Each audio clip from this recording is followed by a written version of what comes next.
Ok. Donc, chers amis rotariens, chers invités, nous allons commencer notre réunion statutaire de ce jour. Une réunion qui sera soldée par une conférence. Alors, avant tout propos, en tant que rotarien, nous allons écouter notre hymne rotarien, comme nous sommes en I. Alors, je pourrais dire, nous allons chanter comme dans les clubs classiques, mais le e-club a sa manière de chanter le Rotary via la manière numérique. Donc, je vous prie d'écouter attentivement.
Merci, chers amis. J'espère que tout le monde a écouté notre hymne national.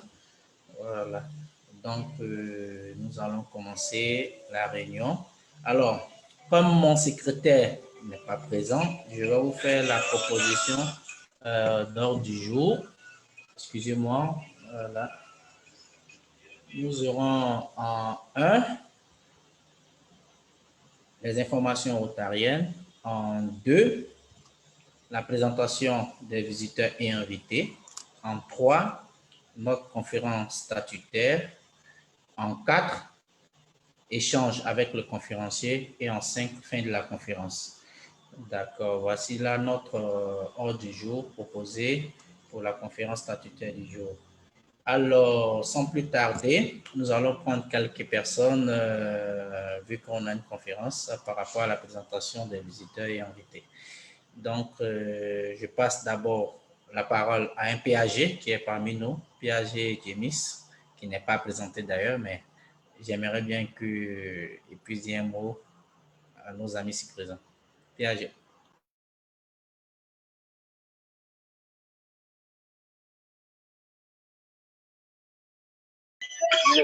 Allô? Bonjour, Président. Vous m'entendez? Vous me recevez? Bonjour, PAG, on t'attend très bien. Vas-y. Ok, bonjour, Président. Merci de me passer la parole. C'est vraiment une visite d'amitié. Et j'ai reçu donc le lien de la réunion. Le thème aussi me semble très intéressant, surtout que c'est notre ami Hervé Lamoine qui va le présenter. Et donc, je suis venu participer à la réunion pour vous témoigner mon amitié et puis profiter pour accroître mes connaissances à travers donc, cette conférence. Je vous remercie. Ok, boss. Bien entendu, PAG, mais ce n'est pas Hervé qui va nous présenter. Hervé dit c'est pas Hervé, c'est qui? Je suis pas spécialiste des crypto-monnaies. Ah, je pensais que tu étais spécialiste des cryptos. C'est qui nous présente ça finalement alors? C'est un ami des Dalois qu'on va présenter tout à l'heure. Des Dalois? Oui, peut-être que tu connais bien. Sidi Ahmed. Ah oui. Sidi Ahmed. Oui, pardon, oui. désolé. En fait, Hervé s'est tellement bien présenté dans le chat que j'ai pensé que c'était lui qui nous présentait. Non, mais j'ai mis médecin du travail. Un médecin n'est pas spécialiste de crypto-monnaie et PAG. Mon cher, tu vas soigner nos ressources financières. Tu vas soigner nos ressources financières. Ok, merci beaucoup, chers amis. Merci bien. Après. Ok, on va prendre 2 personnes. Je vais demander à notre ami Souka Didia si elle peut se présenter rapidement. Voilà.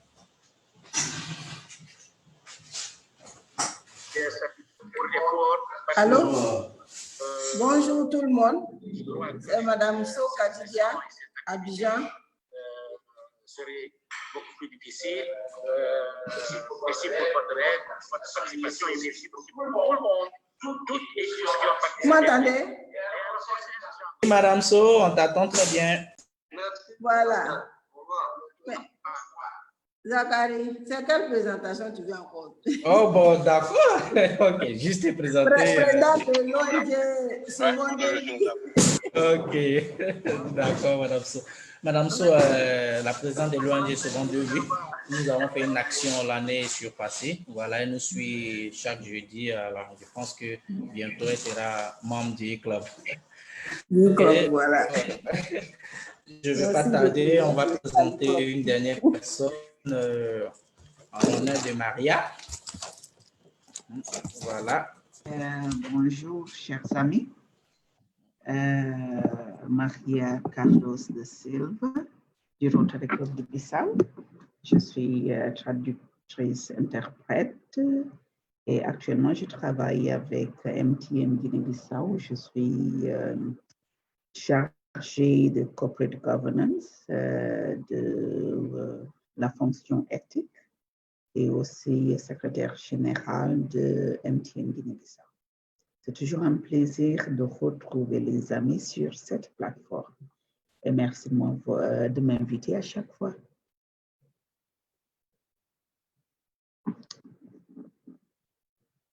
Allô. Merci beaucoup, mon amie Maria. Voilà, depuis la Guinée-Bissau. OK. Donc, je demande l'indulgence de tous les visiteurs ici présents. Voilà, pour gagner un peu de temps sur notre conférence statutaire. Nous allons passer directement au thème du jour, qui est notre conférence statutaire. Avant tout propos, j'aimerais bien présenter notre ami le conférencier. Il est né le 21 février à Daloa, où il a fait son cycle primaire et secondaire au lycée classique de Daloa. Il a été major de sa promotion lors du BPC dans le Haut-Sassandra. Et après, il se retrouve au lycée technique de Cocody, où il obtient un bac F2, après avoir fait un tour à l'INPH de Yamoussoukro en tant qu'analyste programmeur de son état. Il se retrouve au Maroc pour décrocher une série de certifications en marketing relationnel, gestion des collectivités territoriales et marketing digital. Il retourne au pays et se retrouve à HEC Abidjan pour un double diplôme d'ingénieur en génie logiciel et en gestion de projet. Passionné du numérique depuis son bas âge, il a conduit plusieurs projets, surtout dans la conduite des masses vers la prise de conscience à l'autonomisation de la jeunesse par la seule arme du numérique, ce qui va l'amener à mettre en place un mouvement panafricain dénommé les soldats de la révolution numérique. Il est marié, père de 5 enfants. J'ai nommé ici notre conférencier, Monsieur Sidi Ahmed Sissoko Fadol. Sauf erreur de ma part, Monsieur Sidi, si je n'ai rien oublié, vraiment, nous te prions de vouloir nous faire part un peu de ce qui est aujourd'hui de notre conférence. Merci Sidi, à toi.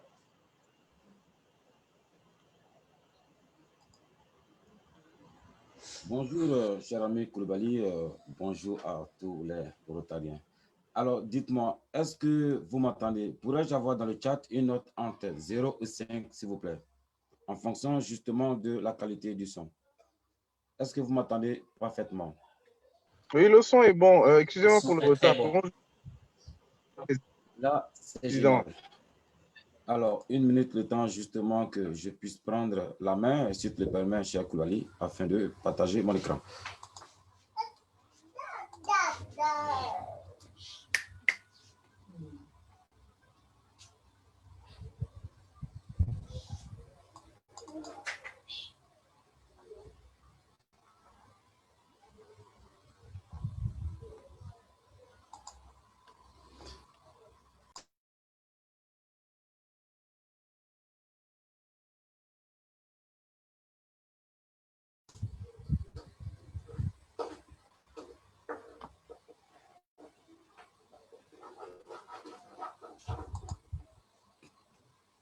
Est-ce que tout le monde voit mon écran? 5 sur 5. C'est bon, on le voit. OK, n'hésitez pas justement à m'interpeller si vous ne voyez pas.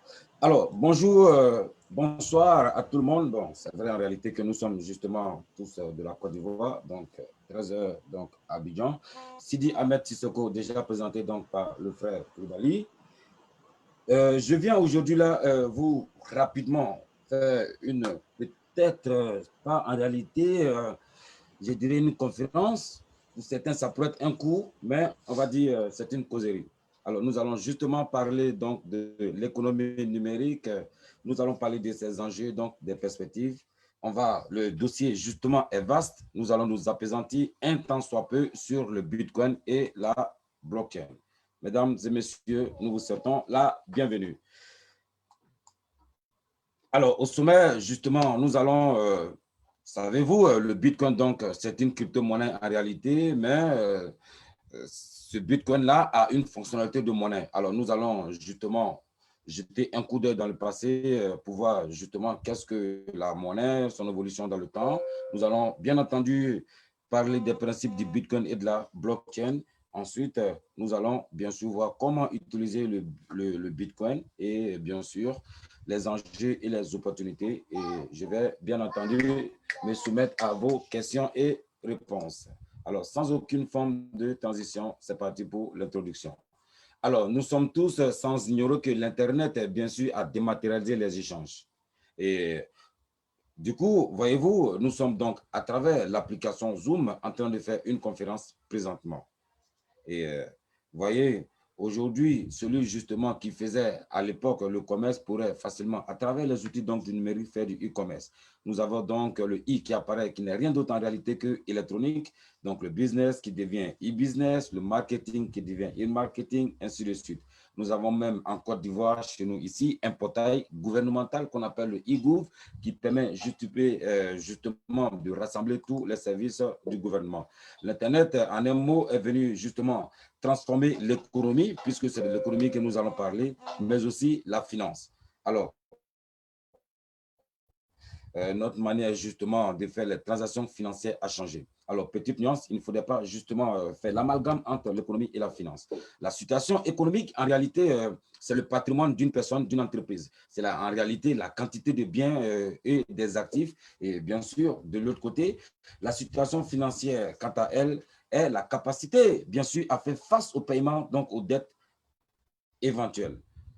Maintenant que nous savons justement ce que c'est que l'économie et la finance, nous allons définir le Bitcoin. Certains sont frustrés à chaque fois que nous parlons de Bitcoin. Est-ce qu'on peut acheter des biens ou des services avec le Bitcoin? Cette affaire de Bitcoin, comment ça fonctionne? Où sont les pièces? Où sont emmagasinées les pièces? Quel rapport avec la blockchain? Autant de questions. De quoi parle-t-on? C'est justement ce que nous allons essayer de voir. Alors, il s'agit là de monnaie. Il est important justement de définir la monnaie. La monnaie n'est rien d'autre en réalité qu'un moyen donc de paiement qui a évolué, il faut le dire, avec le temps. De la préhistoire justement à notre jour, la monnaie, en fonction de sa forme et de justement sa fonction, a eu plusieurs changements. D'abord, il faut savoir que la monnaie donc a 3 fonctions. La valeur donc d'échange, ça permet donc certains moyens d'échange.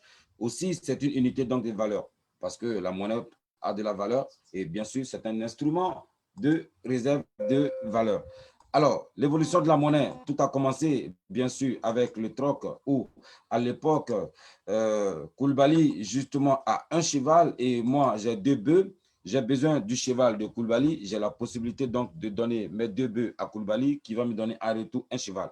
Là, nous avons tout de suite eu affaire à un certain nombre de difficultés parce que la question logique, c'est qu'est-ce qui détermine ou qui détermine justement qu'un cheval vaut un bœuf ou vice-versa. Et pourquoi un bœuf ne vaudrait pas 2 chevaux? Cela, la réponse est logique parce que c'est plus le bien où la matière est rare, plus la matière devient chère.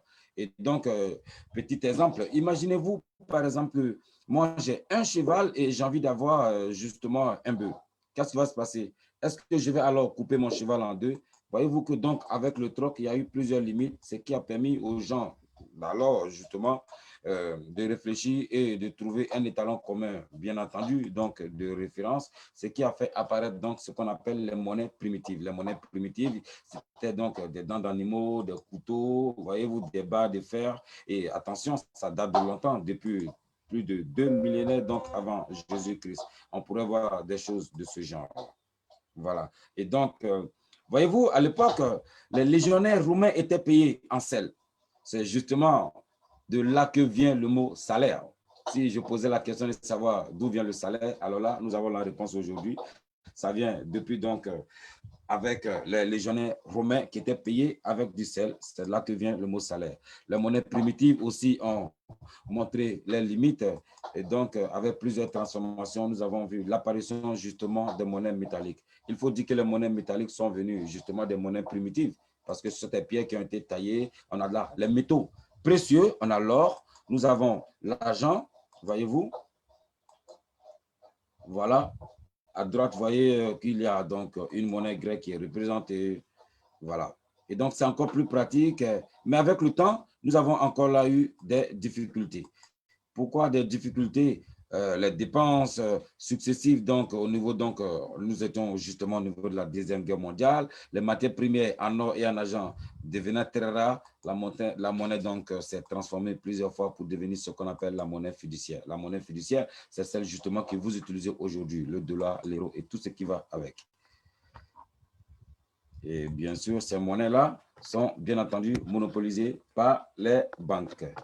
Alors, chers amis, à ce stade-là, voyez-vous que la monnaie a évolué. Nous avons donc plusieurs modes de paiement. Nous avons eu l'apparition des cartes de crédit, nous avons le mobile money. Et là, ce qui va nous intéresser ici, ce sont justement les crypto-monnaies. Pourquoi alors les crypto-monnaies, Fadoul? Parce que voyez-vous, crypto-monnaies en particulier, il y a des individus qui cherchaient depuis longtemps donc à se passer des banques. Parce que ces personnes, j'avoue, je fais partie donc de ces personnes qui estiment en réalité que les banques donc font le monopole. Il va falloir bien entendu qu'on puisse se passer de la banque. C'est là qu'est né justement les crypto-monnaies avec la crypto-monnaie mère qui est le Bitcoin. Et donc, c'est là qu'en réalité, nous avons estimé que nous sommes en train d'avoir un début de solution à notre problème qui était justement de nous passer bien sûr des banques parce que ce monopole ne nous arrangeait pas du tout. C'est justement ce qu'on appelle les monnaies électroniques pour certains. Certains nous parlent justement de monnaie virtuelle. On nous parle de monnaie digitale. Nous aurons bien sûr l'occasion de revenir sur ces aspects dans nos différentes formations. Alors, concrètement, comment fonctionne la blockchain et le Bitcoin? Enfin, quelqu'un me dira la blockchain. Mais Fadoul, dis-moi, qui a créé la blockchain? Peut-être que je vais vous décevoir, mais je ne sais pas. Ah ouais, comment? Tu te fais appeler un conférencier et tu n'es pas capable de nous dire qui a créé cette technologie que tu nous présentes.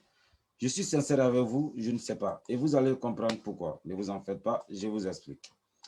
Alors là, chers amis, nous sommes en 2008. Quelqu'un donc du nom donc de Satoshi Nakamoto, en réalité, ce n'est même pas une personne parce que c'est un pseudonyme. Alors, qu'est-ce qui va là se passer?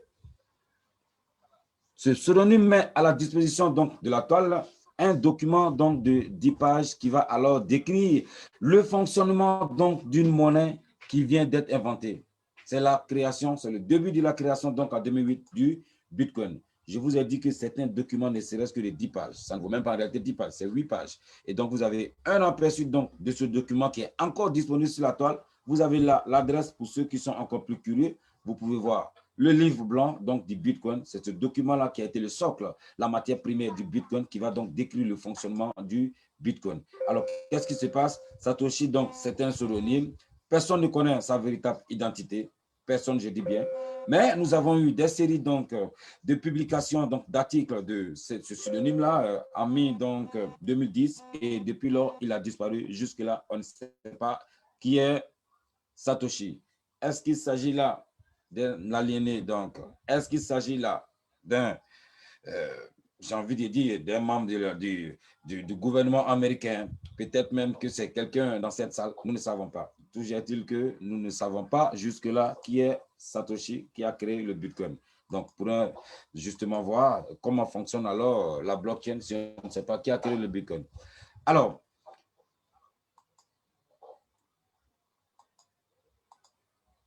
je vous explique avec un beau dessin. On va aller vers la base de données. Imaginez justement un livre de comptes. C'est-à-dire, nous qui sommes dans cette salle, nous allons décider donc de commencer une activité commerciale où nous décidons d'ouvrir un seul livre. C'est un grand livre dans lequel toutes les transactions sont enregistrées dans le livre. Je prends donc l'exemple de monsieur de Alice, justement, qui vient donc à 16 h, nous sommes au premier 8e mois. Alice, alors, qui décide de payer à monsieur Bob 250 €. Qu'est-ce qui va se passer? Ce sera noté dans le livre. Et donc, vous allez voir que toutes les transactions, Bob qui paye 30 € à Carole, Alice encore qui vient payer 15 € à Carole, ainsi de suite. Toutes les transactions, justement, sont enregistrées dans le même livre de façon transparente et accessible, justement, à tout le monde. Vous êtes tous sans ignorer que nous parlons là d'un livre et donc, la place donc, dans un livre est limitée, bien sûr. Alors, imaginez-vous un instant que nous avons, par exemple, un livre donc, de 1000 pages blanches. Une fois que le livre est rempli, qu'est-ce qui va se passer? Nous allons alors prendre un nouveau livre et continuer, n'est-ce pas, la séquence en enregistrant. Nous aurons bien sûr les livres qui seront donc numérotés, le livre numéro 1, le livre 2, le livre 3, ainsi de suite. Cela peut nous fait penser justement à ces feuilletons-là. Dans le feuilleton donc, numéro 2, on vient donc pour nous dire précédemment, on nous donne donc l'information, toutes les grandes lignes, toutes les références donc, de l'épisode qui vient de passer ou la semaine dernière. C'est un peu comme ça que ça fonctionne. Et donc, le livre-là, tous les livres, alors, vont se matérialiser sur cette forme. Le livre 1, le livre 2, le livre 3, dans notre exemple, vous allez voir que le livre 2, justement, va retracer le résumé donc, du livre 1. Le livre... Est-ce que vous m'entendez? Il y a quelqu'un qui n'a pas fermé son micro. Est-ce que Koulibaly peut rapidement fermer le micro de tout le monde afin que nous puissions mieux nous comprendre? Merci. Alors, avec le Bitcoin, la seule différence, c'est qu'en réalité, il n'y a pas de livre. Il n'y a pas de livre donc en Bitcoin. Comment ça fonctionne? À la place du livre, dans vos têtes, imaginez que chaque livre est un bloc. C'est en réalité un bloc numérique, puisque le virtuel n'a été donc conçu qu'à partir des réalités physiques. Ça, il faut que ce soit compris dans la tête de tous. Alors, qu'est-ce qui va se passer? Livre 1, on va l'appeler bloc 1. Livre 2, on va l'appeler bloc 2. Et le livre 3 sera appelé bloc 3. Qu'est-ce qui va se passer justement pour que le bloc 2 ait les informations du bloc 1 et le bloc 3 justement ait les informations du bloc 2? C'est simple. Les blocs, les uns à la suite donc, des autres, vont former une chaîne de blocs. Voilà comment ça va fonctionner. Donc, le bloc 1 sera lié au bloc 2 et le bloc 3 sera lié au bloc 2, vice-versa. Donc, voyez-vous, nous sommes en train de créer là une chaîne de blocs. Waouh! Chaîne bloc. Ces deux mots pourraient constituer justement ce qu'on appelle la blockchain. Donc, la blockchain, c'est quoi? La blockchain, c'est une chaîne de blocs. Voilà, nous venons de définir la blockchain. C'était facile, non, n'est-ce pas? Alors, certaines questions logiques.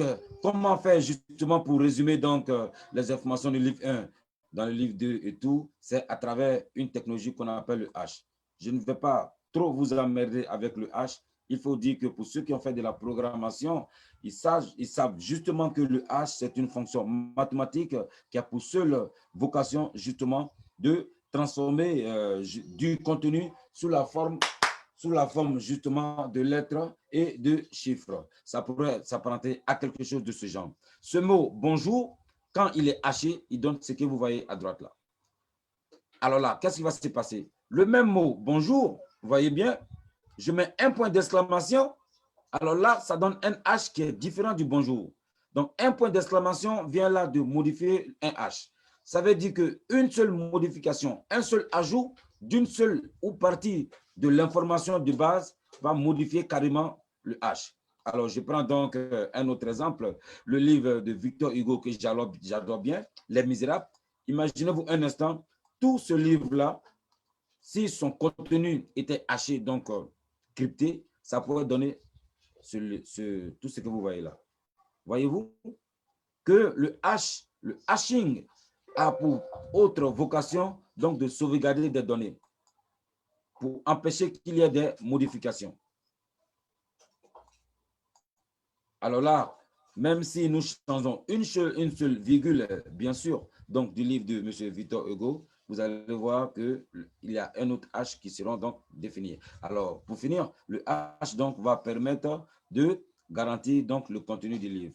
Ce sont en réalité des informations dont nous allons avoir besoin en réalité pour valider des transactions. Alors, nous avons vu donc comment fonctionne la blockchain. Donc, le bloc 2 donc, va avoir un H qui va donner toutes les informations nécessaires du bloc 1 et le bloc 3 va donner toutes les informations nécessaires du bloc 2 et vice-versa. Vous allez voir que c'est plusieurs blocs, n'est-ce pas, que nous allons former. Et bien sûr, si quelqu'un venait à s'amuser à modifier ou essayer, j'ai envie de dire, l'historique donc d'un bloc, alors là, pour dire en fait que, voilà, on m'a donné donc 100 000 bitcoins, ne vous en faites pas. Il y a donc des vérifications qui se font en interne. Nous allons vous épargner donc de tous les détails techniques. Nous sommes là pour comprendre le processus de façon superficielle. Pour ceux justement qui veulent pousser la réflexion, nous serons là pour leur donner plus de détails. Alors là, il y a plusieurs questions donc qui se posent. Alors, où sont stockées justement, excusez pour cette erreur, où sont stockées ces informations? Est-ce que les ordinateurs vont suffire? Est-ce qu'il y a assez de mémoire? Comment ça se fait? Ne vous inquiétez pas. Il y a ce qu'on appelle justement les mineurs. Oui, j'ai dit mineurs. Un petit exemple pour comprendre. Voyez-vous comment fonctionne la blockchain? Le réseau donc de la blockchain, pas d'un seul principe. C'est de créer justement un système donc décentralisé. Et donc, nous avons dit que l'idée donc de la blockchain, du Bitcoin, est venue de travailler justement contre la centralisation du système bancaire. Et donc, oui, ça faut le dire, hein, sans faux fuyant, c'est pour juste fuir la centralisation. Donc ici, il n'y a pas de serveur central. Ce n'est pas une institution bancaire, ce n'est pas une institution financière qui gère tout. Qu'est-ce qui se passe? C'est géré de personne en personne, ou j'ai envie de dire de pair en pair ou d'ordinateur en ordinateur. Ça pourrait penser justement au système donc de torrent, où on pouvait donc envoyer donc des fichiers d'un ordinateur à un autre ordinateur. Donc, c'est un réseau d'ordinateurs connectés, mais pas n'importe quel ordinateur, chers amis. Parce que, imaginez-vous un instant, quelqu'un justement qui décide donc de sauvegarder toutes les informations de la blockchain, vous allez voir que vous allez avoir l'historique depuis le premier nœud du Bitcoin qui a été créé. Vous avez donc la possibilité, à partir d'aujourd'hui, si vous voulez, bien sûr, de télécharger donc l'application Bitcoin Core et vous allez voir que vous pouvez donc faire du minage du Bitcoin. Mais attention, il y a assez de contraintes. Votre rôle en tant que mineur sera justement de valider toutes les transactions selon des algorithmes. Attention, le minage n'est pas une tâche très difficile. Voyez-vous, avec la version Picsou, que vous connaissez certainement, dessin animé, avec la ruée de l'or, qu'est-ce qui s'est passé à l'époque? Des gens, justement, qui avaient de l'or devenaient pratiquement riches. Avec donc le Bitcoin, c'est pareil. La question logique est de savoir comment les nouveaux blocs sont formés. Alors, il faut dire que c'est très simple, seulement qu'ici, avec le Bitcoin, nous avons besoin d'un ordinateur super sophistiqué. Et donc, ce qui va se passer, votre rôle en tant que mineur sera donc la résolution de problèmes mathématiques. Ah oui, attention, un mineur, c'est quelqu'un qui résout donc des problèmes mathématiques. Comment ça se passe concrètement? Votre rôle va consister, c'est un peu comme un jeu de loterie. Le premier donc qui va résoudre le problème mathématique face à toutes les transactions qui se passent, ce dernier est récompensé en Bitcoin. Voici le rôle des mineurs. Mais voyez-vous, ça nécessite donc de gros appareils. Voyez-vous ici, ça, ce sont donc des usines, j'ai envie de dire. ce sont des fermes de minage. Donc, notre petit ordinateur que nous utilisons ne peut pas en réalité faire du minage. Voyez-vous, ce sont des ensembles donc d'ordinateurs connectés, des serveurs, des ordinateurs super sophistiqués qui ont pour seul rôle de faire des calculs mathématiques via la résolution de difficultés. Et ce qu'il faut savoir, ça consomme assez d'énergie parce que ces machines fonctionnent 24 heures sur 24. Alors, chers amis, comment se font les paiements en Bitcoin? C'est très simple. Vous vous rappelez donc du livre que je vous ai présenté. Il y a donc ce qu'on appelle la signature électronique. Attention, chers amis, voilà l'élément le plus important. Chaque compte Bitcoin est doté donc d'une clé privée et d'une clé publique. La clé publique, pas de souci, elle est connue de tous. Mais la clé privée, chers amis, si vous vous faites prendre votre clé privée, attention, vous avez perdu toutes vos informations. C'est le cas justement d'Alice ici qui, à travers donc un compte Bitcoin, son compte est doté donc d'une clé privée et d'une clé publique. Alors, comment ça fonctionne concrètement?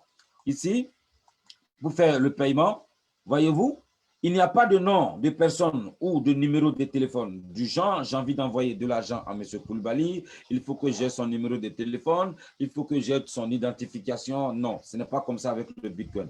Avec le Bitcoin, on ne transfère de l'argent que d'une adresse à une autre. Pour envoyer de l'argent à une tierce personne, avec seulement son adresse, c'est suffisant pour envoyer de l'argent en toute transparence. Et attention, ce que la partie la plus intéressante en fait dans cette affaire, c'est que les transactions sont instantanées et c'est vérifié bien sûr par les mineurs à travers plusieurs validations. Voilà. Et donc, dès que vous avez l'adresse de quelqu'un, vous pouvez facilement faire une transaction. Question logique, Fadoul, c'est très intéressant, mais c'est théorique. Comment on peut justement utiliser donc le Bitcoin? Je vais répondre à cette question. Alors, on va commencer par où acheter le Bitcoin. Il y a plusieurs sites qui existent. Plusieurs sites justement qui existent. Nous avons donc Coinbase. Voilà, c'est un site où vous pouvez aller pour acheter du crédit. C'est très simple. Vous avez l'adresse là. Il y a plusieurs sites qui existent. À travers donc une recherche sur Facebook, sur YouTube, sur, j'ai envie de dire Google, comment acheter du Bitcoin, vous allez avoir une série d'informations. Le fonctionnement, il est simple. Vous avez besoin justement d'ajouter un moyen donc de paiement. Ça peut être soit par un compte bancaire ou par carte Visa. Bien sûr, vous allez être authentifié et, voilà, et acheter du Bitcoin. Pour la chose la plus importante ici, c'est de savoir comment sont stockés les Bitcoins. C'est la fonctionnalité donc de réception.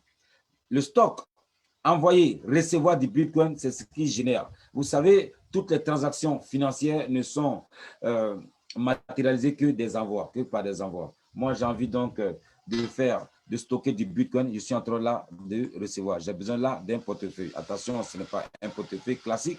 Les portefeuilles dont Bitcoin ne stocke pas en réalité de l'argent. Les portefeuilles vont stocker des données, c'est-à-dire vos clés privées et vos clés publiques. C'est ce qu'on appelle à la matière des wallets. Alors, je vais vous montrer donc des exemples de wallets. Il faut dire qu'il y a plusieurs types de wallets. Nous sommes dans un monde mobile. Vous avez à partir d'aujourd'hui la possibilité, bien sûr, de télécharger un portefeuille gratuitement sur votre téléphone portable. Vous pouvez, avec votre bureau ou même il y a des wallets matériels à travers même le web. Vous avez donc avec une adresse www.coinbase.com par exemple, vous pouvez avoir accès et c'est très facile la création d'un wallet. Alors, qu'est-ce qui va se passer pour recevoir? Dès que votre compte est créé, nous allons voir dans d'autres formations, Koulibaly pourra justement vous donner certaines ressources pour montrer à ceux qui veulent comprendre comment ouvrir concrètement donc un wallet. Il y a justement des tutoriels que nous avons sur notre canal YouTube et tout. On va vous donner les références vers la fin. Pour recevoir, vous n'avez besoin, comme on l'a dit, justement, que d'une adresse. Votre adresse Bitcoin suffit. Alors, qu'est-ce qui se passe pour utiliser? C'est très simple. Si vous avez besoin de payer quelqu'un en Bitcoin, c'est en réalité envoyer de l'argent à quelqu'un. Vous avez besoin que quelques informations, chers amis. 3 informations suffisent. J'ai envie de dire 2 informations. La première information, c'est l'adresse de la personne à qui vous voulez envoyer ces Bitcoins. Et bien sûr, la seconde information consiste à mettre le montant en Bitcoin. Ne vous en faites pas. Tous les portefeuilles sont dotés donc d'un système qui va vous permettre de configurer, bien sûr, votre devise. Si vous êtes la bonne nouvelle pour les francophones, même si le franc CFA pas pour lancer un discrédit sur cette monnaie, ce n'est même pas une monnaie en réalité. Même si le franc CFA que vous utilisez, vous avez certains portefeuilles qui vous permettent donc de configurer donc le CFA ici à la place justement de l'euro. Voilà. Donc le CFA est une monnaie ou pas, ça c'est un autre débat. Nous, les panafricains, nous les soldats de la Révolution, nous estimons que le franc CFA n'est pas une monnaie. Voilà. Les monnaies fiduciaires, ce sont les zéros, les dollars et tout. Tout ça est un autre débat. Alors, chers amis, où alors payer les bitcoins? On a la possibilité justement de payer les bitcoins dans des boutiques. Vous avez donc des modèles ici. Même ici en Côte d'Ivoire, nous avons des boutiques qui acceptent, oui, le bitcoin. Donc, le bitcoin est en phase de devenir une monnaie. Par exemple, le boubou, la tenue que je suis en train de porter, cette tenue, pas pour vous surprendre, je l'ai achetée en bitcoin. Et la personne justement qui a vendu ces bitcoins est même dans cette salle. Elle s'appelle Sarapaï, que je salue bien sûr au passage. Il y a donc plusieurs boutiques. La boutique qui va nous faire rire ici, c'est une boutique qui va nous permettre d'acheter des t-shirts où c'est marqué bitcoin. Alors, de façon ironique, à quoi bon donc d'acheter des bitcoins pour aller s'offrir donc des t-shirts? N'empêche que cela avait pour première vocation donc de monter toutes les fonctionnalités, bien sûr, du Bitcoin. Certains nous disent qu'on peut dire la Bitcoin, d'autres disent qu'on peut dire le Bitcoin. Mais nous préférons le Bitcoin. Vous avez la possibilité donc de faire des dons avec du Bitcoin. Vous avez Wikimedia qui accepte donc les dons en Bitcoin. Voilà comment donc ça fonctionne. Nous avons ce qu'on appelle les altcoins. Savez-vous, le Bitcoin est la crypto-mère, mais il existe plusieurs autres crypto-monnaies qui ont été créées qu'on appelle les crypto-monnaies alternatives, d'accord, ou les monnaies alternatives, on les appelle les altcoins. Vous avez sur altcoin.com la liste, il y a des milliers et des milliers d'altcoins. Voilà. Et donc, pour finir, il faut savoir qu'une crypto-monnaie est dotée donc de certaines spécificités que nous allons voir maintenant. Vous allez certainement voir sur CapMarket qui permet donc de référencer donc les crypto-monnaies principales et secondaires. Et donc, dès que vous voyez price, ça ne veut rien dire que la valeur du coin. Le coin, ça veut dire le jeton ou alors le token. Le token, c'est le coin, d'accord, ou la pièce, simplement pour les francophones. Donc, si par exemple, ici, nous avons du Bitcoin, c'est mis price. Ici, le Bitcoin valait 1,019. Alors, attention, l'heure à laquelle je vous parle, un seul Bitcoin vaut un peu plus de 18 000 $. Allez prendre vos calculatrices pour voir ce que ça pourrait faire justement en francs CFA. Alors, chers amis, à valeur supply n'est rien d'autre que le nombre donc de pièces qui est disponible. Vous avez donc market capitalization, c'est en réalité la valeur donc des dollars de tous les coins en circulation, et le volume 24 heures, c'est la quantité donc échangée dans les 24 heures. Quels sont les enjeux? Le premier problème en réalité, c'est que nous avons dit en introduction que le Bitcoin est sans parent. On ne sait pas qui a créé le Bitcoin. On ne sait pas le Bitcoin appartient à qui. On ne sait pas où est le siège du Bitcoin ou de la blockchain. C'est compliqué tout ça à faire. Et donc, c'est un enjeu, ça crée donc des discussions. Les spécialistes se battent. Est-ce que le Bitcoin peut prendre la vocation d'une monnaie en lieu et place des monnaies fiduciaires alors qu'on ne sait même pas qui l'a créé? L'autre aspect, c'est justement au niveau de la taille des blocs. On a parlé des livres. Est-ce que la taille des blocs ne va pas constituer un problème? Dans la mesure où toutes les transactions enregistrées dans un seul bloc, attention, pour comprendre les blocs, rappel, c'est un livre, d'accord? Donc, dans un livre, vu que le nombre de places, donc l'espace est limité, s'il arrive que vous avez une transaction à faire, que j'ai envie de dire que le bloc, il n'y a pas de place, ça veut dire que ça peut jouer sur, justement, j'ai envie de dire la rapidité donc de votre transaction. Il y a certains donc qui ont été confrontés à ça. Si vous utilisez du Bitcoin, vous allez comprendre que les transactions, parfois, c'est assez lent. Donc, quand nous arrivons donc vers la fin donc de l'écriture des derniers éléments donc d'un bloc, ça devient lent. Et donc, le Bitcoin a un gros défi. C'est en réalité, c'est une monnaie qui est volatile. Voyez-vous, c'est ce qui fait justement le danger. Quelqu'un qui achète pour 1 000 $ donc de Bitcoin aujourd'hui jusqu'à demain, il pourrait se retrouver à 900 $ ou alors se retrouver à 1 200 $. C'est une monnaie justement qui est volatile. C'est ce qui a fait apparaître un autre type de métier. Justement, certains donc travaillent sur la spéculation. Dès que la valeur donc du Bitcoin baisse, ces personnes-là acquièrent du Bitcoin et dès que la valeur monte, ces personnes vendent. Et donc, alors, l'autre défi ou l'autre enjeu donc du Bitcoin, ce serait face, n'est-ce pas, au altcoin. Alors là, il faut dire qu'il y a de nombreuses crypto-monnaies alternatives qui reposent sur, bien sûr, le principe de la blockchain, mais attention, qui nous propose des choses pas mal intéressantes. Et donc, les banques, de l'autre côté aussi, ayant compris que les gens sont en train de se passer de leurs services, sont en train justement de se focaliser. Nous avons de nombreuses banques qui utilisent maintenant les crypto-monnaies. Vous savez, le système de SWIFT qui permet donc de faire de l'interchange entre les monnaies ou du moins la compensation entre les différentes banques utilise même une crypto-monnaie qu'on appelle le Ripple. Pour ceux qui ne savent pas, allez vous informer. Lorsque vous envoyez désormais de l'argent par MoneyGram, vous connaissez MoneyGram, je ne fais pas de publicité, MoneyGram fait ses compensations avec de la crypto-monnaie Ripple. Ça, c'est une information.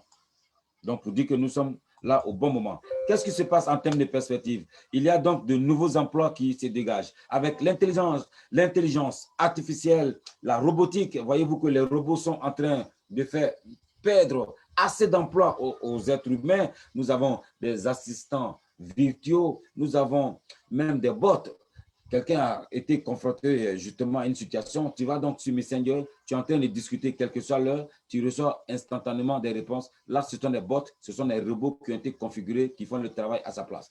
Alors, chers amis, community manager, il est important donc de vous orienter plus vers la robotique en peut-être faisant une formation, ne serait-ce que dans la programmation donc, de robots donc, qui permet de faire donc, de la messagerie. Ça, c'est une formation en un mois et qui nourrit son homme aujourd'hui. Avec donc l'Internet des objets, les objets connectés, voyez-vous qu'il y a de nouveaux emplois qui sont en train d'être formés, mais attention, ce n'est pas enseigné dans nos écoles. C'est peut-être péjoratif. Je n'ai pas envie de dire que j'ai perdu tout mon temps à aller étudier. Je ne suis pas non plus en train de donner des conseils à tous mes frères et sœurs d'aller faire papier longueur, comme on le dit chez nous. Si vous avez la possibilité d'acquérir les BABA, chers amis, orientez-vous vers un emploi, vers des formations avec des bons débouchés. Parce que de nombreuses formations sont données aujourd'hui et là, il n'y a pas de débouchés. Quand quelqu'un se dit qu'il est sociologue, je me demande quelle est la sociologie qu'il pourra faire. Voyez-vous, donc moi, je suis analyste, programmeur. Ayant compris cela, je me suis focalisé donc vers le marketing relationnel, d'accord, vers la robotique. Voyez-vous, j'ai fait un peu de programmation en robot parce que je suis à la base programmeur. C'est un peu comme ça qu'il faut s'orienter. Il ne faut pas donc s'arrêter à attendre tout du gouvernement parce que je vous informe, tous les cours, les programmes éducatifs sont périmés. C'est vrai que ça peut faire froid au dos. C'est une réalité. Nous voyons l'apparition donc d'une facilité donc du financement donc des projets. Nous avons le financement participatif qui existe. J'ai tiré donc mon chapeau à une entreprise qu'on appelle Kashi Investment qui a su donc mettre en jonction donc le domaine de l'immobilier même et de la crypto-monnaie. Et c'est une crypto-monnaie née 100% africaine qu'on appelle Kashicoin. Vous avez la possibilité de faire des recherches. Donc bravo à. Nous avons aussi Econ, le célèbre artiste qui vient donc qui est en train de créer sa propre crypto-monnaie et veut créer une ville futuriste. Voyez-vous que l'Afrique est en train de bouger et donc la finance, donc en un mot, est décentralisée. Il y a aussi des plateformes comme Antares qui permettent donc à tout le monde de faire du trading en utilisant des robots. S'il y a certaines personnes qui se vantaient il y a des vingtaines d'années de dire, ben voilà, moi je suis un trader, mais aujourd'hui, ce n'est plus le cas. Avec donc des robots, donc, tu peux donc mettre de l'argent à la disposition d'un robot qui va faire le trading pour toi et c'est super efficace. Pour ceux qui sont amis avec nous sur Facebook, les réseaux sociaux, voyez-vous que nous avons fait plusieurs fois des démonstrations et aujourd'hui, ce matin, je vous informe que mon robot m'a fait $10 de bénéfices à ne rien faire. Pendant justement que je suis en train d'animer cette conférence, moi j'ai $10 qui m'attendent. Le robot a fait ce travail et donc, vous pouvez donc démultiplier vos sources de revenus, bien sûr, avec l'intelligence artificielle, la robotique. Donc, il y a tout un tas d'opportunités qui s'offrent à vous, chers amis. Il faut prendre conscience que les cours que nous prenons, c'est bon, c'est de la culture générale.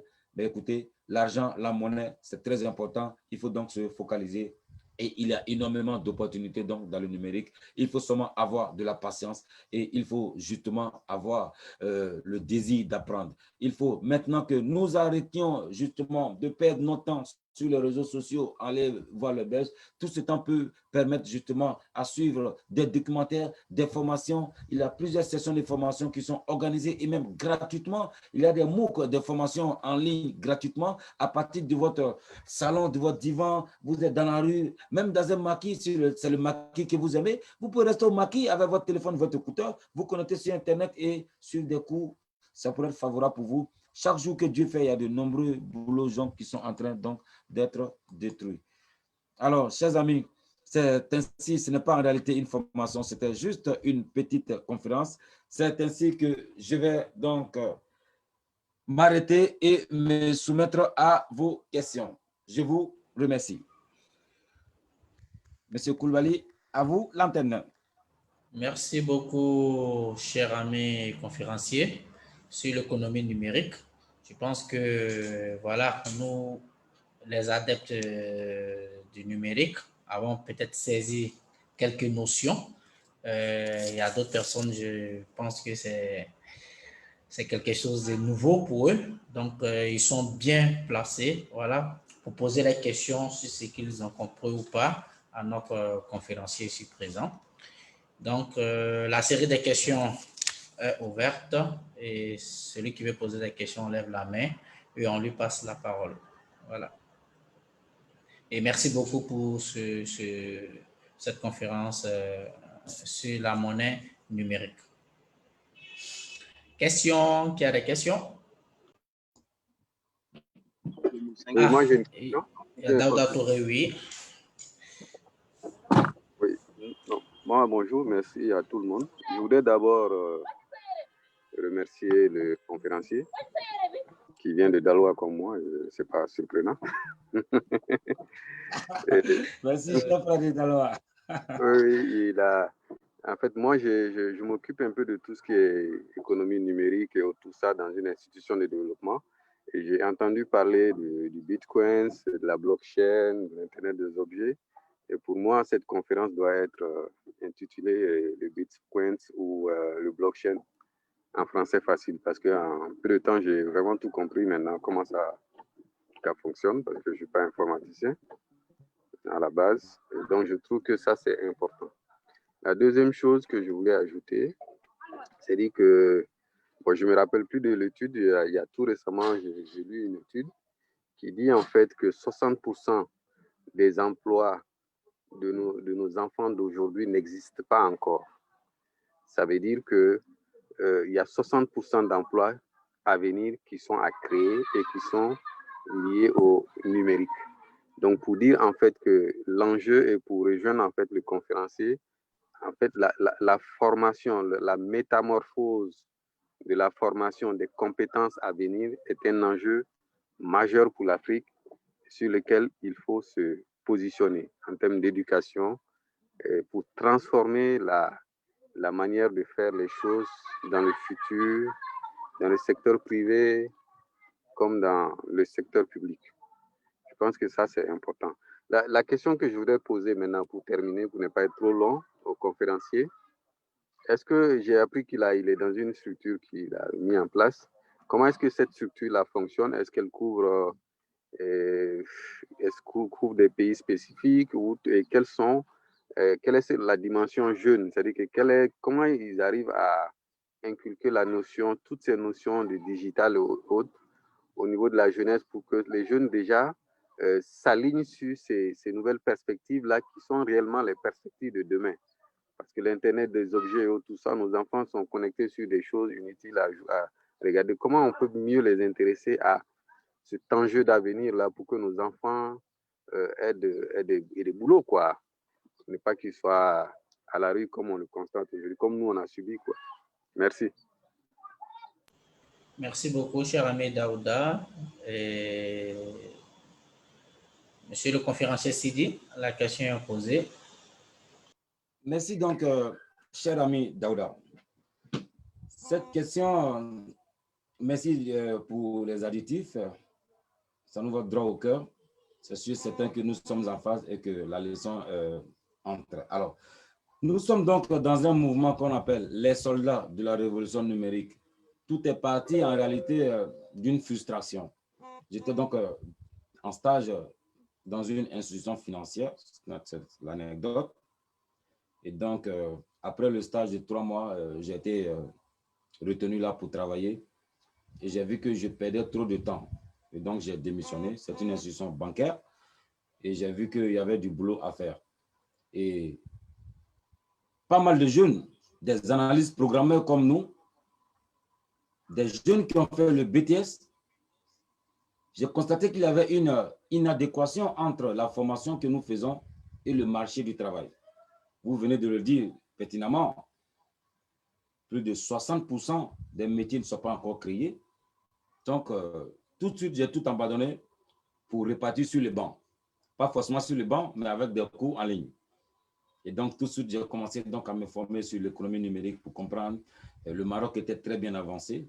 Donc, toutes mes économies, paf, avec le soutien donc des parents et certains amis.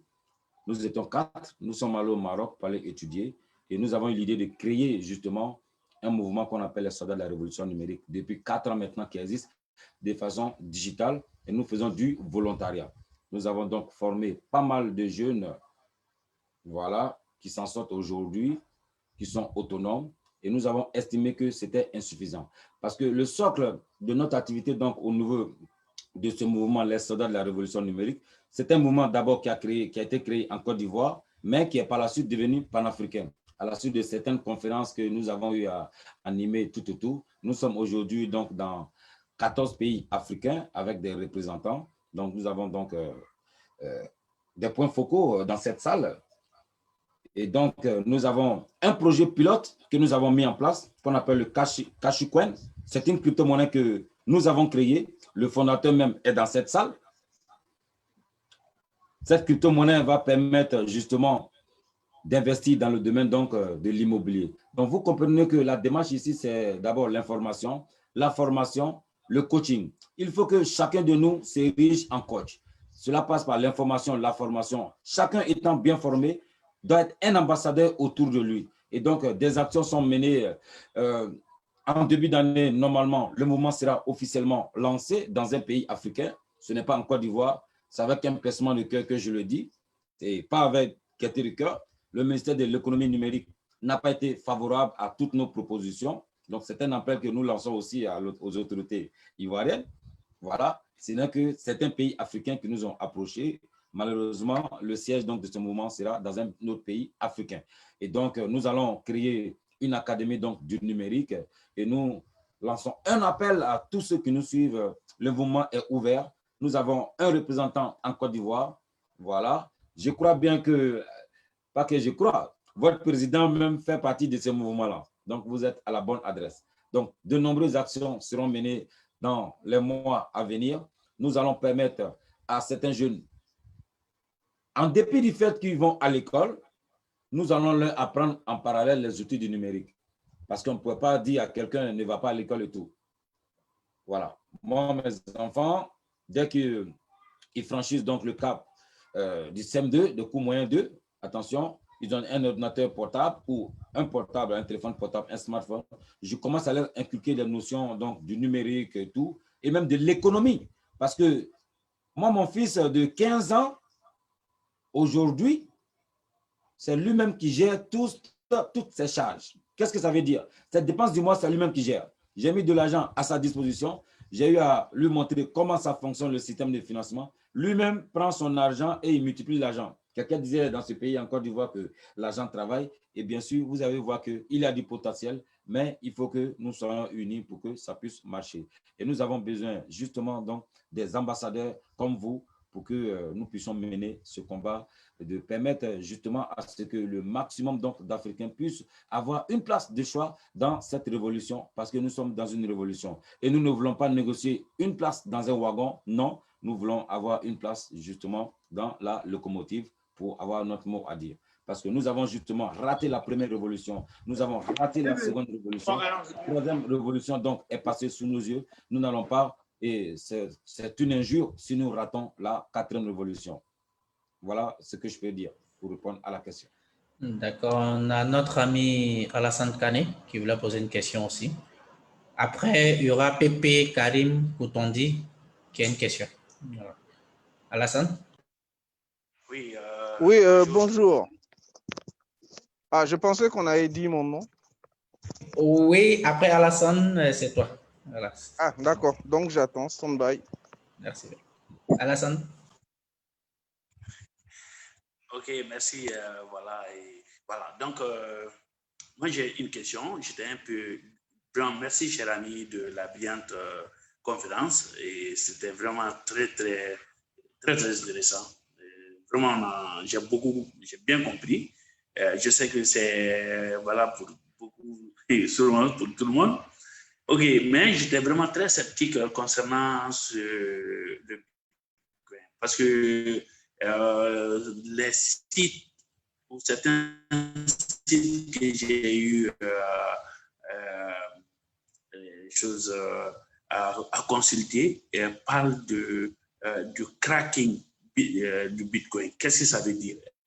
Est-ce qu'il y a des logiciels ou bien est-ce que certains ont fait peur? Parce que je me disais toujours qu'il y a une possibilité de faire quelque chose qui est malsain. Voilà la question. Merci. Alors, merci donc pour la question. Concernant le cracking n'est rien d'autre que, peut-être le mot n'est pas adéquat, peut-être le hacking. Il y a des hackers. Des personnes mal intentionnées, justement, arrivent à voler nos données. C'est en cela que nous l'avons dit tout à l'heure. Il y a ce qu'on appelle la clé privée. N'importe quel portefeuille, donc, de crypto-monnaie, un peu comme votre coffre-fort, si vous avez égaré justement votre numéro ou la clé de votre coffre, vous avez tout perdu. Donc, en fait, il y a, j'ai envie de dire, des mesures sécuritaires, malheureusement, que les gens ne respectent pas. Voilà. Vous avez plusieurs sites. Par exemple, on va sur les réseaux sociaux. Si vous êtes un adepte des vidéos, que vous avez l'habitude justement d'aller sur les vidéos et tout, vous savez, les vidéos, les images, même les tests, ce sont des ressources informatiques. Des hackers qui travaillent ont la possibilité justement d'injecter des codes qui vont prendre possession, n'est-ce pas, de vos données téléphoniques. Donc, il y a des mesures sécuritaires. Et je crois que ça fera l'objet peut-être d'une autre conférence. On va parler de la sécurité. Parce qu'il y a ce qu'on appelle la cybercriminalité. Tous les maux de la société au niveau physique se retrouvent au niveau virtuel. Donc, la criminalité s'est accrue, est devenue la cybercriminalité. Excusez-moi de le dire, mais même la prostitution est devenue la cyberprostitution, ça existe. Donc, il faut vraiment prendre des mesures sécuritaires et puis ça avance. Voilà. Il y a des formations qu'on fait dans ce domaine aussi. Voilà. Il faut seulement... Ok. J'espère que c'est bien noté, cher ami Alassane. Voilà, il faut se sécuriser soi-même derrière un écran, comme on peut le dire. Cher ami Pépé Karim, ta question. Allô? On m'entend? Super, 565. Ok, that's good. Ok, Passe président Abdulkarim Tondi, Rotary Club Abidjan Atlantis. Comme par hasard, la première question que j'allais poser, voilà, a été répondue concernant la sécurité. Maintenant, la question sur laquelle elle va être lapidaire et simple, hein, quel est l'avenir du Bitcoin? Et en passant aussi, je félicite le conférencier pour sa prestation et sa présentation. Merci, cher Pépé. Voilà, la question est posée. Merci donc, cher Karim. Alors, parler donc de l'avenir du Bitcoin pour des adeptes de crypto-monnaies comme nous, j'ai envie de dire que le Bitcoin a un avenir donc prometteur. Des spécialistes même nous disent que le Bitcoin va aller jusqu'à 100 000 $, le coût unitaire, jusqu'en 2030. Les spécialistes le disent. Et en même temps que la question, je pourrais donc la reformuler. Si vous avez bien suivi, quand nous avons parlé des enjeux et donc des perspectives, nous avons dit qu'il y a les bitcoins et il y a les altcoins. Les altcoins sont justement les crypto-monnaies alternatives. C'est vrai que Bitcoin, la valeur monte, c'est le père ou la mère des crypto-monnaies, mais il y a plusieurs autres crypto-monnaies qui sont très, très avantageuses et qui présentent et qui arrivent à résoudre certains problèmes. Ça, il faut le dire, le Bitcoin n'arrive pas à résoudre tous les problèmes. Voilà. Et donc, par exemple, on a des investisseurs dans cette salle. Plutôt que de faire du mining, le mining, c'est le système de minage, puisque ça demande donc des ressources financières, et il faut du grand matériel et tout. Et si vous avez la possibilité donc de faire si vous voulez faire du mining, c'est très compliqué. Vous n'avez pas forcément tous les moyens techniques, financiers, tout ça. Et donc, il y a des sites Internet, donc des entreprises qui permettent de le faire. Mais attention, 80% de tous ces sites sont des sites d'arnaque. Ah oui, ça, il faut le dire. Et aussi, il faut dire que je vous encourage à, si vous êtes débutant, à vous former et à plus vous orienter sur les altcoins, sur les crypto-monnaies alternatives. Mais attention, il y a des milliers de crypto-monnaies qui se créent par jour. Et donc, une crypto-monnaie, si le Bitcoin a été créé seulement que pour être un moyen donc, de paiement, de transfert, attention, la crypto-monnaie aujourd'hui doit être, si un critère à donner, il faut que votre crypto-monnaie puisse s'adosser sur un projet fiable. Par exemple, comme je disais tout à l'heure, pas pour faire l'apologie, il y a des crypto-monnaies qui sont basées, n'est-ce pas, sur l'immobilier. Et cette crypto-monnaie permettra, bien sûr, d'acheter donc des terrains, de payer les loyers. Voici le genre de projet dans lequel il faut investir. Donc, si, par exemple, quelqu'un vient vous dire, ben, notre crypto-monnaie a démarré à 10 francs CFA et aujourd'hui, cette crypto-monnaie a 1000 francs CFA. Mais attention, la question logique, pas pour vous faire rire, je connais des crypto-monnaies, je connais des multimillionnaires en crypto-monnaies, mais avec des altcoins, mais ils n'ont pas la possibilité de transformer les crypto-monnaies en monnaie fiduciaire. Là, ce n'est pas une crypto-monnaie. Ce sont des crypto-monnaies en caoutchouc ou en carton. Là, il faut s'en méfier. Donc, le Bitcoin, pour répondre, a un avenir très prometteur, mais non pas seulement le Bitcoin, mais aussi sur de vrais projets. Et s'il y a un conseil à donner à toute l'Assemblée, c'est déjà de plus se focaliser sur les crypto-monnaies pour avoir une notion. Comme le mobile money est arrivé, comme le e-commerce est arrivé, comme l'Internet est arrivé, la crypto-monnaie et tous les autres outils, donc la bureautique, l'Internet des objets, l'intelligence artificielle, la robotique et tout, nous sommes dans un monde connecté. Si vous ne prenez pas la peine de vous former pour que vous soyez actif, c'est sûr que vous allez subir et vous allez démarrer des consommateurs. Et ce n'est pas en réalité ce que je vous garantis. Voilà. Merci beaucoup. Merci beaucoup. On a l'ami Nebie Seydou. Et ce sera l'avant-dernière. Moi-même, je vais conclure avec une question. Seydou Nebie. Merci, cher ami président. Merci au conférencier. Juste pour lui dire merci pour l'éclairage, en fait, et puis aussi ajouter à ce qu'il a dit. Je sais que tout un début, ceux qui ne connaissent pas, surtout au niveau de l'Afrique, beaucoup d'hommes se demandent comment est-ce que, en fait, il y a la peur, il y a doute et autres, parce qu'ils ne maîtrisent pas l'outil informatique, qui est le B.A.B.A. d'abord, bien avant d'y s'introduire dans ce qu'on appelle l'économie numérique, qui est aussi cette histoire du Bitcoin. C'est juste pour ajouter que même juste, attends, je vais activer ma vidéo pour voir. Là, par exemple, je donne juste à partir de ma position actuelle. Ce sont là des machines de retrait d'argent Bitcoin. Comme, je sais pas, be quiet. Je sais pas comment on appelle ça. Que quelqu'un mette là. On appelle ça les ATM. Les ATM. Voilà, comme ou des retraits de points de banque. Par exemple, au niveau d'Abidjan, par exemple. Guichet automatique. Voilà, automatique, par exemple. Ça, c'est des guichets automatiques de Bitcoin. Et ça, par exemple, je donne ça à partir de New York. Là où ma flèche est, par exemple, c'est là où se trouve Wall Street. Les grands coins de stock. Pas loin de là, tout ça se trouve, ce sont des Bitcoins. Puisque là, c'est une révolution qui, eux, par exemple, combattent, mais c'est pour ajouter pour dire que c'est réel et tout se passe là.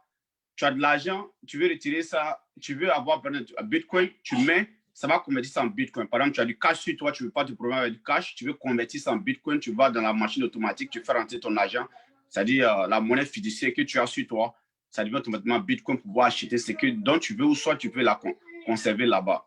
Mais c'est un investissement comme il l'a dit. Donc, ça vous dit que c'est réel, c'est pas comme on le dit, surréel ou soit quelque chose de douteux. Non, absolument pas. Je pense que c'est au niveau local que chaque gouvernement peut peut-être encourager ou selon s'il voit qu'il y a de l'opportunité pour pouvoir aider sa population, dans ce cadre-là, ils vont encourager. Mais voyons déjà comment sont nos pays africains. Je ne sais pas dans chaque pays comment ça se passe.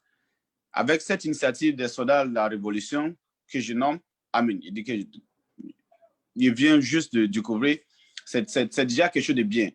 Parce que là, au moins, ça va amener à la jeunesse d'obtenir ce qu'on appelle cette liberté-là, de combattre pour avoir elle-même, ne pas attendre à ce que le gouvernement dicte tout. C'est ce qui a amené la création du Bitcoin. C'était à l'origine du crash financier qui s'est passé en 2008 à partir des États-Unis et que la jeunesse a compris qu'il y a quelqu'un derrière tout cela. Pour ne pas rentrer dans une longue histoire, je vais vous envoyer dans une autre encore, dans une autre conférence. C'est là qui est à l'origine. Donc la jeunesse a vu son futur déjà menacé. On ne peut pas continuer à crasher le market à tout moment pour des intérêts personnels. Donc là, on va passer à une autre tactique où ils ne pourront pas contrôler. Où ce n'est pas des individus qui la contrôlent ou des banques ou quoi que ce soit. Pour que nous, on soit sur la même page. Si tu bosses dur, tu feras ton argent. Ce n'est pas une histoire personnelle. C'était juste un peu ça que je voulais ajouter. Puis bravo à l'équipe de conférence. Merci beaucoup, cher ami Nebir. Je pense que c'était une contribution plutôt qu'une question. Voilà, une contribution très noble. Et il y a Caché Investissement. Bon, je vais permettre à Caché de parcourir, si c'est une contribution ou une question, de pouvoir dire pour lui avant que nous concluions. Merci bien. Caché Investissement. Cache. Le micro est fermé. Salut à tous, vous m'entendez? Oui, ça va bien. Allez-y. Ok, super. Je remercie déjà M. Fadoul pour la présentation. Vraiment, c'est une présentation carrément complète. En allant dans le même sens que le dernier intervenant, l'Afrique, réellement parlant, le développement des pays africains ne passera pas cette nouvelle monnaie. Parce que vous n'êtes pas sans savoir que l'Afrique est en arrière sur tous les plans, alors que la monnaie numérique, c'est la crypto-monnaie, une monnaie décentralisée. Et Dieu a fait les choses, l'acquérir ne coûte pas grand-chose. Donc, j'exhorte tous ceux qui sont présents ici aujourd'hui à s'en acquérir au maximum. Il y a de beaux projets, il y a de belles ambitions derrière la crypto-monnaie. C'est ce que j'aimerais ajouter. Et encore une fois, merci à M. Fadoul et au Club Rotary pour cette présentation. Ok, merci beaucoup. Comme je l'ai dit, je vais conclure la série des questions. D'abord, pour une contribution. Déjà, nous savons que le Bitcoin coté dans les cours des bourses, parce que si ce n'était pas une monnaie crédible, ça n'allait pas être coté en bourse. Donc, tous ceux qui font du trading, ils savent que le Bitcoin a un avenir très prometteur. Et le Bitcoin à lui seul coûte plus de, je crois, aux environs de 16 000 $ ces temps-ci. 16 000 $, c'est des millions de francs CFA. Alors, ma question est que à notre ami Sidi, la crypto-monnaie, j'aurais appris que les États-Unis, qui est une puissance économique, et même la Chine, qui est une puissance économique, veut se lancer dans les monnaies électroniques. Alors, ça veut dire que l'enjeu de la crypto-monnaie sera le nouvel avenir. Qu'est-ce que tu peux nous dire de cela? Merci. J'ai envie de dire que le Saint-Esprit a dévancé le pasteur. Parce que c'est avec cela que j'allais conclure pour dire que il y a, nous avons l'habitude de le dire, nous autres, soldats de la révolution numérique. C'est vrai que nous sommes à la 4e révolution numérique, enfin la 4e révolution, elle est numérique, mais nous sommes à la 3e guerre mondiale. personne n'ignore la guerre infernale et digitale qu'il y a entre la Chine et les États-Unis. Effectivement, cher Koulibaly, les États-Unis, pour avoir la primeur, ont décidé de mener d'abord un combat contre un des leurs, une entreprise même américaine qui est Facebook, qui préparait donc sa crypto-monnaie. Les États-Unis même sont en train de rendre la tâche facile à Facebook, enfin la tâche difficile, pour d'abord créer sa propre crypto-monnaie. Mais il faut dire que de l'autre côté, les Américains, les Chinois sont déjà très bien avancés parce que leur crypto-monnaie est déjà utile. Ça existe déjà et ils sont déjà à la phase expérimentale. Voyez-vous, pendant que l'Afrique est en train de c'est-à-dire, comment je peux dire, est-ce que du franc CFA, nous allons aller à l'euro? Est-ce qu'on est prêt pour l'euro? On a estimé même qu'on n'est pas encore prêt pour l'euro. C'est pas l'euro, on appelle ça l'écho, je crois. J'ai même plus les échos de l'écho.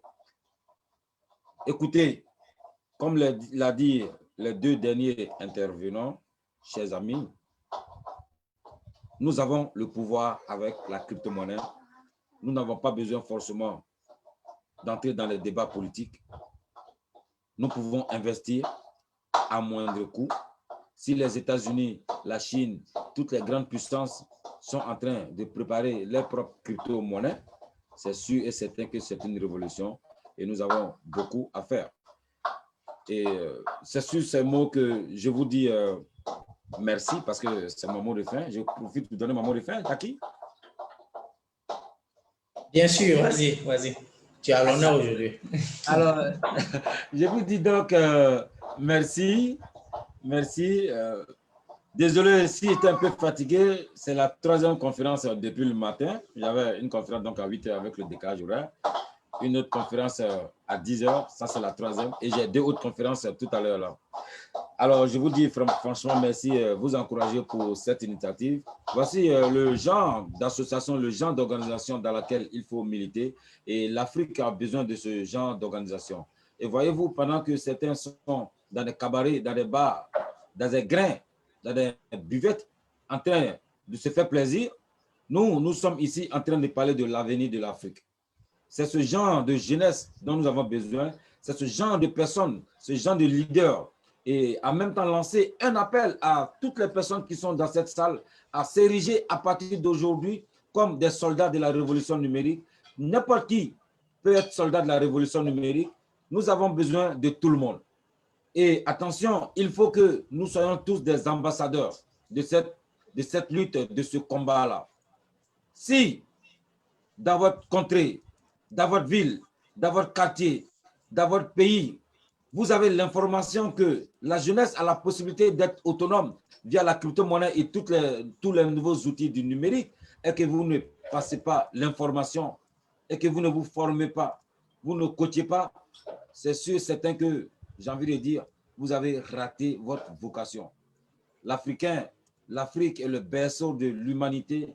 Chers amis, plus que jamais, nous avons la possibilité de prendre une place de choix dans cette révolution.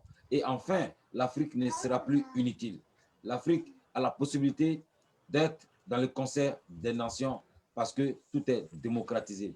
Sur ce, je vous dis merci et à bientôt pour la prochaine conférence. Merci, au revoir. Je crois que nous pouvons ouvrir nos micros pour acclamer notre conférencier.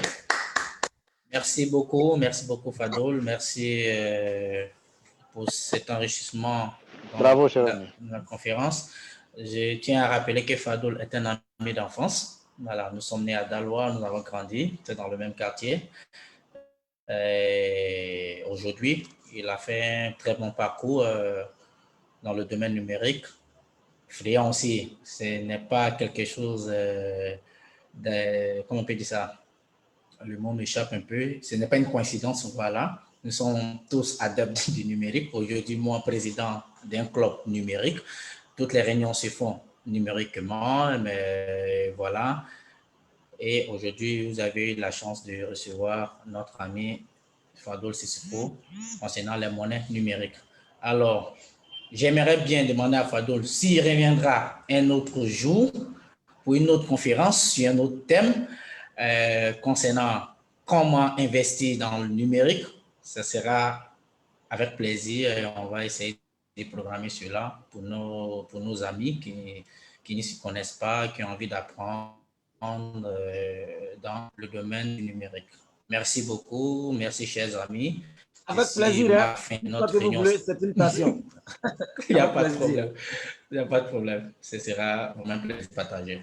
Donc, ceci marque la fin de notre réunion statutaire de ce jour et nous faisons place à la camaraderie, à tout ce qui se présente. Donc, je déclare la réunion terminée. Cher ami, voilà, est-ce qu'on peut avoir cette documentation? Il n'y a pas de souci. Je suis en train de mettre même son contact en message en bas pour que tout le monde puisse la voir. Voilà, ne quittez pas. Ok, ça va, ça marche. Ok, merci. Je vais laisser son mail. Il n'y a pas de problème là, mais ne quitte pas. Hein. Voilà.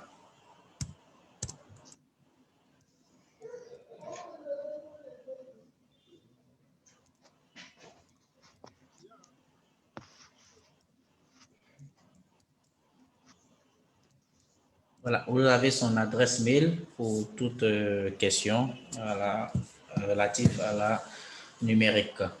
Merci beaucoup, chers amis. Ceci marque la fin de notre réunion. Place à la camaraderie et nous allons fermer la porte dans 5 minutes.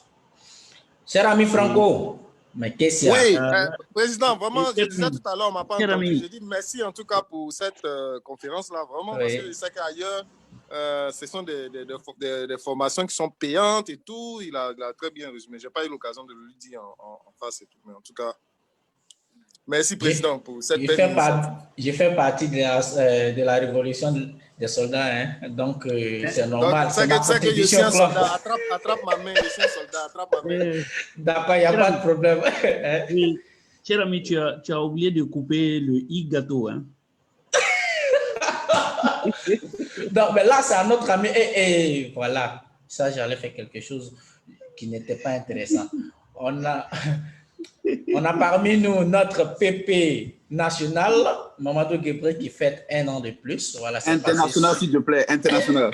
Non, c'est notre PP national d'abord. Donc, Donc, comme l'a dit l'ami le trésorier, peut-être il a créé quelque chose de spécial. On va faire le gâteau tout à l'heure. Donc, notre ami Pépé Mamadou Klebali, Mamadou Guébré, je vais le rendre politicien. Fête ses 1 an de plus. Donc, joyeux anniversaire, passe-président. Voilà, même si on te l'a souhaité sur la plateforme, de vive voix, je te souhaite mes vœux de santé, de bonheur, de joie et que tu profites de ta journée. Vraiment, le gâteau, on va faire ça en I. Il y a un I gâteau pour toi. Joyeux anniversaire. Merci beaucoup, Président. Merci, chers amis. Bonjour à tout le monde. Envoyez ma part.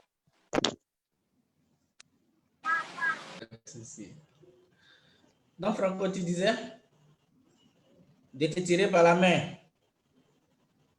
Abdou dit crypto gâteau. Un crypto gâteau. Abdou Kader dit crypto gâteau. Il n'y a pas de souci. Il n'y a pas de problème. Cher ami Kourouma Adama. Oui, il est là. Oui. Toi, Dimitri. Bonjour, Président. Il serait là-bas. Hein? Oui. Il sera ici quand? La caisse est vide. Hein? Ah, ok. Ah, ok. Ouais, c'est vrai. Non, on fera des minutes, ça va se remplir. Non, je me présente. Donc, c'est parce que la caisse est vide, tu es sorti, quoi. Ah, parce qu'il faut que je sorte mon bois sacré le plus tôt possible. Parce que là, Rotary Club d'Alois. Sinon, ma petite question. Vas-y. Excusez, il y a Kourouma qui est... Oui, allô? Oui, cher ami Kourouma, oui, tu peux te présenter. Vas-y, tu as le micro. Je me présente, je suis Kourouma Adama du Rotary Centre-Ouest d'Alois. Je suis sculpteur de classification. Ah, ok. Là, je suis heureux. Je me rappelle, là, lors de, comment on appelle, du dîner gala, tu nous as fait un joli tableau là, et qu'on appelle une belle table Rotary. Non, sincèrement, je vais commander pour moi. En offre, la table était splendide. Merci. Merci. Merci. Merci bien. Et vraiment, ça donc, fait c'est un réel plaisir de t'avoir avec nous. Comment pour nous d'autres qui sont vraiment dans les... Ok, merci. Oui, vas-y, ta question. Vas-y. Vas-y. Bon, ma question, je voulais savoir, pour nous d'autres qui sont vraiment dans l'informel, oui. Ma question est que pour nous d'autres qui sont vraiment dans l'informel, comment planifier toutes ces formations pour être vraiment à la hauteur de prendre bonne échéance? Par rapport à la nouvelle technologie, c'est ce que tu veux savoir? Effectivement. D'accord. D'abord, je pense que la nouvelle technologie, c'est pas compliqué à connaître. C'est vrai que pour ceux qui le développent, c'est compliqué. Alors, le développement d'un logiciel et l'utilisation, c'est deux thèmes différents. Mais déjà, pour une première, tu arrives à te connecter, à suivre cette réunion depuis ta position. Ta loi, c'est déjà un premier grand pas. Il n'est pas permis à tout le monde de pouvoir se connecter à une plateforme et suivre une réunion. Tu as eu au moins, on t'a appris quelques cours de cela, clique ici, clique comme ça, et fais comme ça, et tu y es. Donc, je pense que c'est ce genre de e-learning, comme on peut le dire, c'est ce genre d'apprentissage que tu peux faire en suivant des vidéos. Plus on regarde quelque chose, plus on écoute quelque chose, la répétition devient pédagogique et on enregistre, le cerveau enregistre le mécanisme. Je pense que pour vous, dans ces conditions, il y a toujours une solution pour apprendre les personnes qui sont vraiment dans l'informel à embrasser l'outil informatique, l'outil numérique et se développer un peu, arriver au sommet. Moi, je peux dire mon cas pratique, j'ai appris l'informatique avant même de faire l'école informatique. C'est-à-dire, depuis le bas âge, quand j'étais au CM2, mon père, qui travaillait à la CIE, était un update de l'électronique et autres. Et on a été habitué à le voir dans l'électronique et l'électronique a fait naître l'informatique. Donc aussi, il était dans le côté informatique. Donc, on est là, on le regarde. Dès qu'il se lève net, nous, on vient s'asseoir derrière lui. On tripatouille l'ordinateur, on mélange tout là-bas. Et quand il vient, il sait qu'on a commis une gaffe. Qui a fait? Ah, c'est moi. Bon, tu me remets ça en place. À chaque fois, tu le regardes faire. Donc, du coup, tu viens faire ce qu'il fait derrière toi. Et ainsi de suite, on a assimilé. Donc, d'ici, je serai en classe de 3e. Je connaissais presque tout le contour de l'informatique.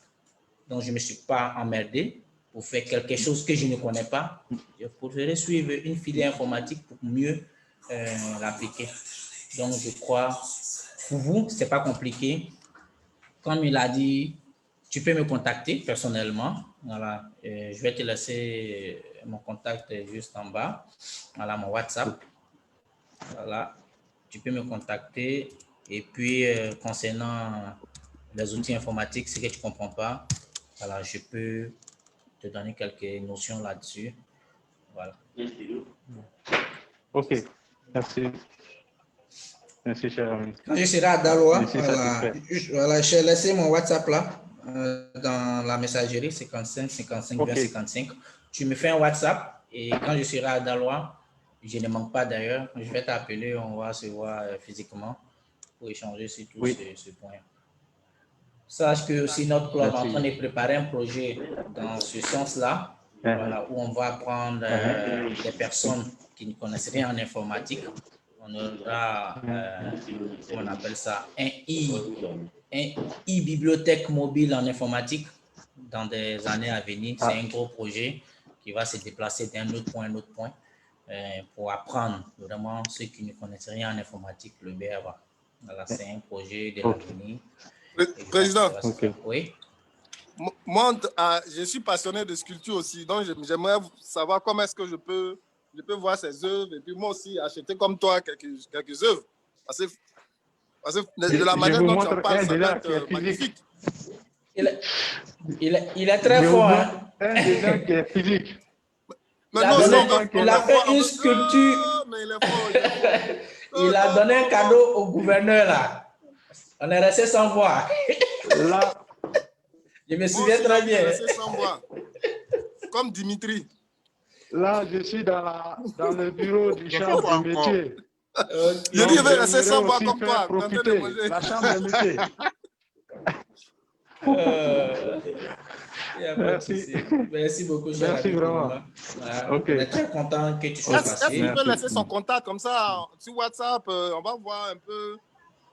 D'accord. Donc, cher ami, tu peux donner ton contact à vive voix. On va enregistrer. Oui, à vive voix, c'est 40. Oui.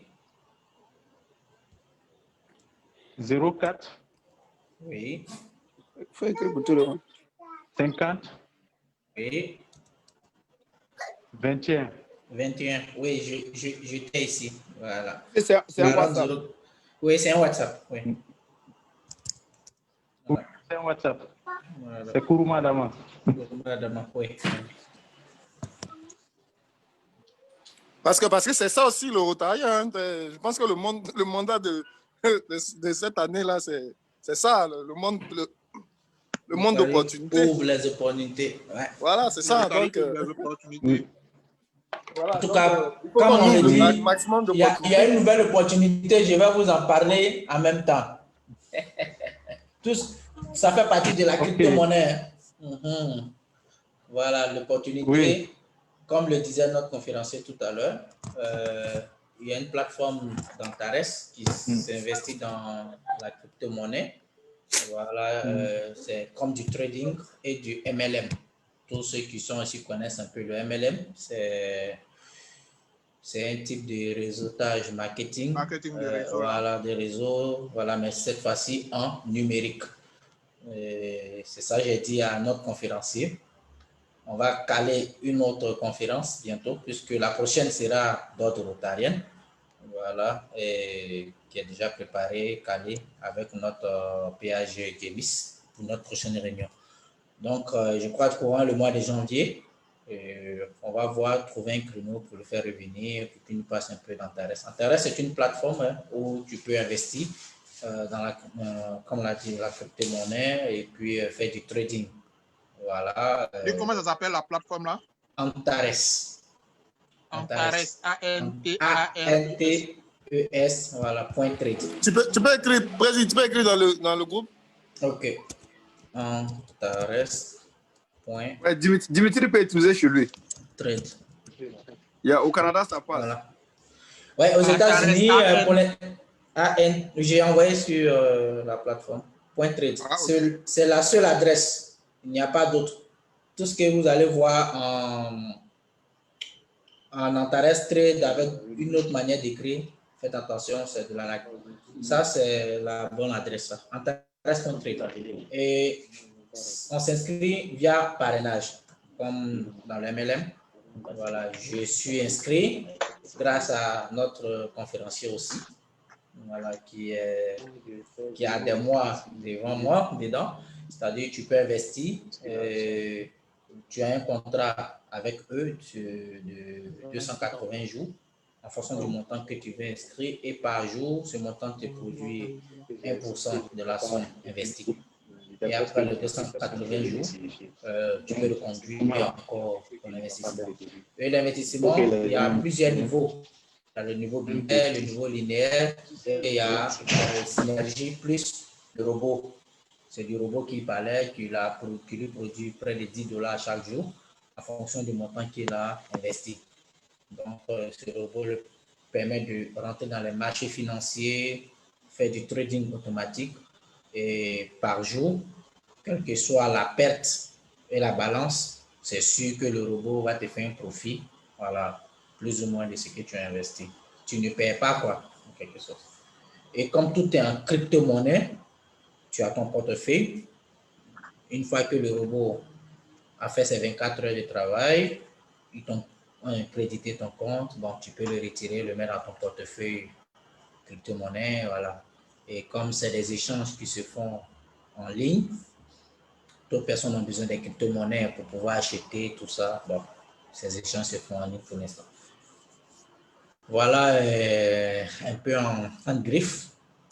Ceux qui ont d'autres questions là-dessus peuvent me contacter sur mon WhatsApp et puis on va échanger pour voir comment ça marche. Bon, les amis, moi, j'ai une autre course là. Je vais vous abandonner. Je laisse toujours la plateforme ouverte. Et je tiens à vous rappeler, les membres du comité, on s'attrape le dimanche à partir de 16h. Ok, avant que tu ne partes, écoute ça. À tout ça c'est pour vous autres là. Ma caisse est vide, hein, donc il doit commencer à presser. Faites des fins d'année pour qu'il prenne pour moi avant que vous ne partiez fêter. D'accord. Tous ceux qui sont à Abidjan, faites Orange Money, MTN Money au numéro suivant 55 55 20 55 et puis le Orange Money 09 69 46 27. Voilà. Maintenant, tous ceux qui sont à l'étranger, à partir de 646 267 65 19 ou encore à partir de mon email nb08. Voilà. Tu peux faire un transfert à partir de ton compte bancaire. Je n'ai pas compris ce que tu as dit.